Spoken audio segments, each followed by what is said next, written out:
ते उन्हात कुठेही होईल, ते जंगलात होईल, रानात होईल, ते कुठेही होईल, परंतु ते खूप कडक आणि त्या रखरखत्या उन्हात ते आमरण उपोषण होणार आहे.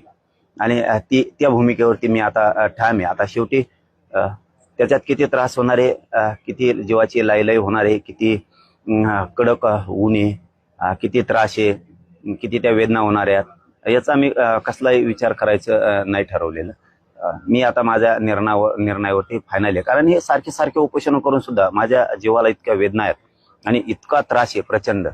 एकदा कुठंच ते तुकडा पडू दे, सरकारचा तुकडा पडल नाही तर माझ्या जीवाचा तरी पडल. या भूमिकेवरती मी फायनलच आता आलेलो आहे की आपण किती दिवस आता हे असं करत राहायचं, सरकारनं किती दिवस शब्द द्यायचे आणि आपण किती दिवस त्यांना वेळ द्यायचा.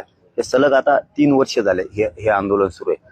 त्यामुळं ही जी मी तुम्हाला त्या दिवशी सांगितलं होतं की मी कठोर आंदोलनाची भूमिका घेणार आहे, तर हे मे महिन्याच्या या कडक रखरखत्या उन्हात हे आमरण उपोषण होणार आहे. ना कुठल्या पाण्याविना होणार आहे, कुठल्या जेवणाविना, ना पायात काय चप्पल राहणार आहे, ना बूट राहणार आहे, ना काय राहणार आहे. मी बास टाकून एका बाजूला बसून जाणार आहे. ते जे होईल ते होईल, त्याचा विचार मी नाही करत. जर माझ्या शरीराचा मी विचार करायला गेलो तर माझ्या समाजाच्या लेकराचा उन्हाळा करून टाकलाय या सरकारनं. त्यामुळं कुठंतरी आता हे थांबलं पाहिजे. त्यांनी याचं आश्वासन द्यायचं आणि आम्ही ते बार बार ऐकत बसायचं.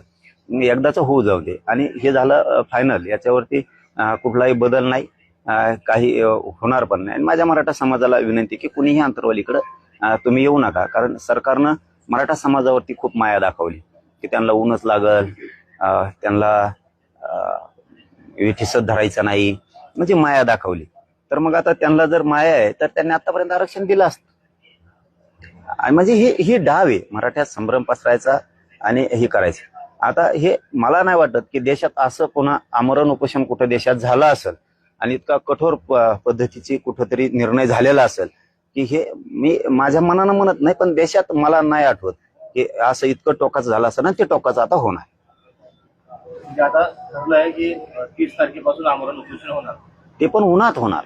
आमरण उपोषण होणार, मंडप टाकून होणार, अनेक प्रकारचे राहतील. ते तुमच्या साक्षीनं होणार. लय झालं तर फक्त म्हणजे ते पण म्हणायला नाही पाहिजे, मी पण म्हणतो लय झालं तर फक्त पत्रकारांपुरती एखादी पट्टी राहिली तर राहील, सावली म्हणून. सावली नाही, मंडप नाही, काही नाही. असंच जाऊन बसणार आहे मी 30 तारखेला. मेलो तर मेलो.